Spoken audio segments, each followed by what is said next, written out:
Folks, it's your pal Caption America here, shield polished, values intact, ready to caption the chaos of the week. I gotta confess, I was all geared up to roast the rebranding fiasco at Cracker Barrel. You know, that folksy chain where you can grab a biscuit and a rocking chair?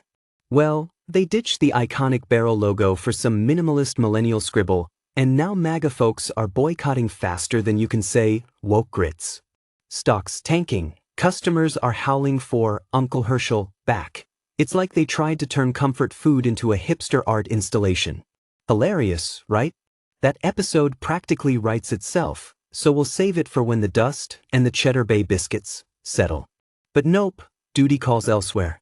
This week, we're zooming in on the FBI raid at John Bolton's home in Bethesda, Maryland. Happened just yesterday, August 22, 2025, agents swarming in like it's Black Friday at the classified docs aisle. What do we know so far? Details are trickling out slower than Biden at a press conference. But here's the scoop. The raid was part of a national security probe aiming to recover potentially mishandled classified documents. Sounds familiar, huh? Bolton, that hawkish mustache on legs, wasn't arrested, but his home and office got the full rummage treatment. No charges yet, and his team calls it a fishing expedition. From a pro-American, conservative lens, this raises eyebrows. Is the swamp finally getting drained, or is it just selective splashing? Let's have that conversation. All right, patriots, let's rewind the tape on the Trump-Bolton saga. It's like a bad divorce where one side keeps the nukes. Bolton served as Trump's national security advisor from 2018 to 2019, but things soured faster than milk in the DC heat. Trump fired him, or he quit, depending on who you ask, calling Bolton a warmonger and a sleazebag who suffered from major Trump derangement. Trump even said Bolton could be a very unpatriotic guy after the raid, hinting at long-standing grudges over Bolton's tell-all tendencies. Bolton's side? In his 2020 book, The Room Where It Happened, he painted Trump as a foreign policy loose cannon, confirming the Ukraine aid withholding was a quid pro quo for dirt on Biden.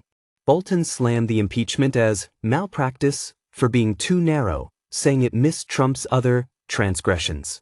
He testified indirectly, dishing dirt that fueled the Dems' case, but refused to go full whistleblower. Conservative view, Bolton's a neocon relic, always itching for war, betraying the boss who hired him. Trump wanted America first, Bolton wanted bombs first. Timing of the raid? Smack in Trump's second term, with Kash Patel, a Trump loyalist, running the FBI. Coincidence? Or cleanup? Now, let's tune into the echo chambers. Left-wing media is screaming retribution. The Washington Post calls it crossing a line in Trump's revenge campaign, with fears of partisan hacks weaponizing the FBI.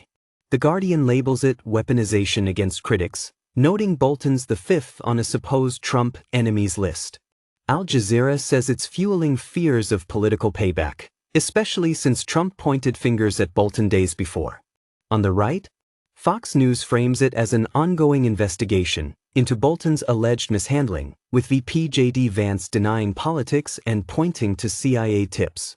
New York Post highlights Bolton tweeting anti-Trump jabs mid-raid like he's live-blogging his own downfall. Compare to the 2022 Mar-a-Lago raid on Trump. Same song, different verse, classified docs hunt under Biden's DOJ. Conservatives cried witch hunt then. Now, is this turnaround fair play? Or does it smell like swamp gas? Is it justice rooting out leakers, or retribution against a turncoat? From my shield's perspective, if docs were mishandled, accountability's American as apple pie. Digging deeper, Bolton's not just a White House alum, he's got roots in the bureaucratic beast. Back in the Reagan era, he was general counsel and assistant administrator at USAID from 1981 to 1983, shaping foreign aid policies that some say funneled billions into questionable ops. USAID's been accused of being a deep state slush fund, think covert influence abroad, from regime changes to democracy promotion, that smells like meddling.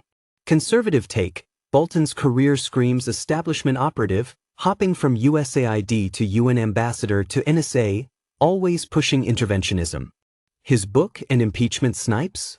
Maybe protecting the swamp he swam in. This raid could uncover ties to bigger corruption, classified leaks shielding globalist agendas? Leaves you wondering, is Bolton a patriot or a pawn in the DC forever war machine? To sum it up, we know the FBI hit Bolton's spots on August 22, 2025, hunting classified docs in a probe echoing Trump's own headache. History shows a fractured Trump-Bolton bond, with Bolton's book blasting impeachment lapses and Trump's team calling him disloyal. Media's split, left sees vengeance, right sees justice. And that USAID past? Hints at deeper swamp entanglements, possibly corruption lurking in foreign aid shadows. What could come next? Charges if docs turn up, or lawsuits from Bolton crying foul? More probes into critics? Or actual accountability? Now, the challenge. If you were okay with the raid on Trump's Florida home back in 22, do you feel this Bolton bash is justified justice? Or petty retribution? Make your case, left-leaners, shields up, but ears open. Let's have that conversation. He flies through the sky, shield held high, defender of the people, lightning in his eye, with strength in his heart and courage ablaze. He fights for the free, lights up the dark days. In the face of fear, he stands tall and proud.